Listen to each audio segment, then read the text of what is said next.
Raj. I am a CA Finance student and I have completed my graduation. So in this video, I am going to tell you how you should plan your 30 days if you are preparing for Group 1 exam CA Intermediate September 24. So let's get into the video. So आपको 3 subject देने होंगे, tax और advance accounts और law. तो law तो पूरी theory है.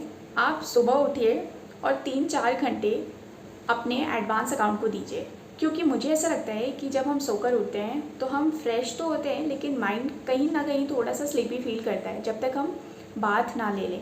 ठीक है, तो आप 3-4 घंटे अपने एडवांस अकाउंट को दीजिए. बहुत ही अच्छे से सॉल्व करिए क्वेश्चंस, अकाउंटिंग स्टैंडर्ड्स के सारे प्रोविज़न को लर्न करिए और देखिए कि कैसे सजेस्टेड आंसर में अकाउंटिंग स्टैंडर्ड्स के आंसर को फ्रेम किया गया है. यानी प्रोविज़न, उसके बाद फिर जो क्वेश्चंस में हमें दिया जाता है उसके साथ फैक्ट लिखना होता है एंड फिर कंक्लूज़न. ठीक है, ये आपको राइटिंग प्रैक्टिस करना चाहिए सुबह. 3 से 4 घंटे अगर आप एडवांस अकाउंट को दे दोगे, बहुत ही अच्छा कॉन्फिडेंस फील होगा आपको. उसके बाद आप बात लीजिए और ब्रेकफास्ट कर लीजिए. उसके बाद आप अपने फ्रेश माइंड से लॉ को स्टार्ट करिए.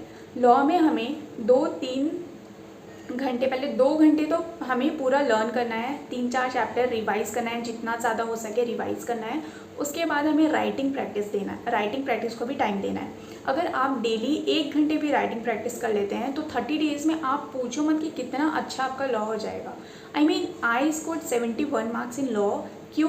क्योंकि मैं मल्टीपल रिवीजन करती थी. एक दिन में अदर्स लॉ पूरा पढ़ लेती थी लास्ट डेज़ में. उसके बाद कंपनी लॉ का भी 1-2 चैप्टर कर लेती थी और फिर राइटिंग प्रैक्टिस भी करती थी. राइटिंग प्रैक्टिस के लिए क्वेश्चंस अगर आपको नहीं मिल रहे हैं तो सिंपल आप मॉक टेस्ट पेपर कर सकते हैं solve. Mock test paper 1, mock test paper 2 जो भी ICAI के वेबसाइट पे हैं. उसके बाद 2 से 3 घंटे लॉ पढ़ने के बाद आप थोड़ा ब्रेक लीजिए. 1 घंटे आपको सोना है, आप सो लीजिए. उसके बाद अगर आपको भूख लगी है तो थोड़े बहुत कुछ खा लीजिए और फिर आपको 3-4 घंटे पूरे इनकम टैक्स को देने चाहिए. वहाँ पे अगर आप प्रोविज़न रिवाइज़ करेंगे, आपको प्रोविज़न लर्न करना पड़ेगा क्योंकि हमें क्वेश्चन सॉल्व करने में प्रोविज़न भी वहाँ लिखना होता है. ठीक है, तो आपको प्रोविज़न लर्न करना चाहिए. इनकम टैक्स बहुत ही लेंदी है और थोड़ा टफ भी है, थोड़ा ट्रिकी क्वेश्चन बनता है. तो आपको पास्ट ईयर का पेपर भी एनालाइज करना चाहिए अब लास्ट 30 डेज़ में. अगर आपके सारे ICAI के क्वेश्चंस नहीं सॉल्व हुए हैं तो आप इलस्ट्रेशन और बैक क्वेश्चंस ICAI के सॉल्व करिए.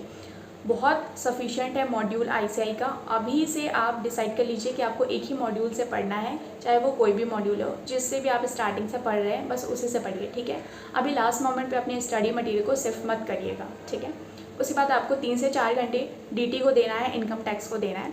उसके बाद आप 1 घंटे ब्रेक लीजिए और फ्रेश माइंड से आपको जो भी करना है अपने मनपसंद का चीज़ करिए.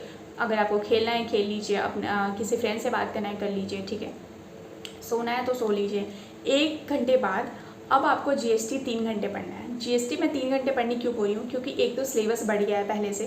पहले इतना ज़्यादा चैप्टर नहीं था पर अब बहुत ज़्यादा चैप्टर हो गया है. चैप्टर 15 तक शायद GST आपका सिलेबस है और उसमें क्या है कि बहुत सारे इलस्ट्रेशन और ICAI के बैक क्वेश्चंस है जो आपने शायद नहीं सॉल्व किए होंगे. अगर सॉल्व कर भी लिए तो इम्पॉर्टेंट अगर मार्क किया है आपने क्वेश्चंस को तो उसे दोबारा देखिए. एक भी डाउट GST में नहीं होना चाहिए क्योंकि GST ऐसा सब्जेक्ट है जो आपको टैक्स में पास कराएगा. मार्क्स बहुत ही अच्छे आएंगे सिर्फ और सिर्फ GST की वजह से. ठीक है, ऐसा नहीं है कि इनकम टैक्स में आप मार्क्स नहीं ला पाओगे, लेकिन इनकम टैक्स में इतना ज़्यादा सर घूम जाता है ना क्वेश्चन पेपर देख के.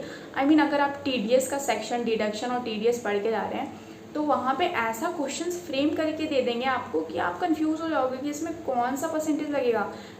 कितना TDS का परसेंटेज लगेगा, क्या डिडक्शन है, सच में आप कंफ्यूज हो जाओगे. वहाँ पे आपको बचाएगा सिर्फ GST. इसलिए आपको GST में 200% अपना देना चाहिए और एक टॉपिक, एक कॉन्सेप्ट GST के आपको क्लियर होने चाहिए. आप सारे सॉल्व क्वेश्चंस करिए ICAI के 1 बार 2 बार 3 बार जितने बार हो सकते हैं.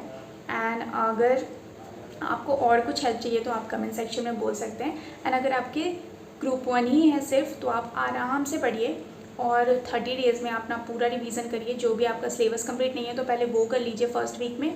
उसके बाद लास्ट 20-30 डेज़ में आपको कोई भी नया टॉपिक नहीं टच करना चाहिए. अगर आप बिल्कुल नहीं पढ़े हैं तो आप रहने दीजिए. अगर आपका 95% भी सिलेबस कंप्लीट है तो उसे ही 95% को रिवाइज़ करिए ताकि वहाँ आपको 90% याद आ जाए. एग्ज़ाम में आप अच्छे से 90% लिख पाओ और एग्ज़ामिनर को अच्छे से मार्क मतलब आपको पास होने के लिए तो 50% चाहिए ना, तो ज़रूरी नहीं है अभी अगर आपका 100% कंप्लीट नहीं हो रहा है तो आप 1-2 चैप्टर छोड़ सकते हो। ऐसा कुछ कंपल्सन नहीं है कि आप 100% जाओ लेकिन आप सब थोड़ा थोड़ा करके जाओ, ऐसा नहीं है। अगर आप 90% कर रहे हैं तो 90% को 3 बार 4 बार इतने अच्छे से रिवीजन कर लीजिए कि आप 90% मार्क्स कम से कम ला पाएँ, ठीक है। तो ऑल द बेस्ट गाइज़।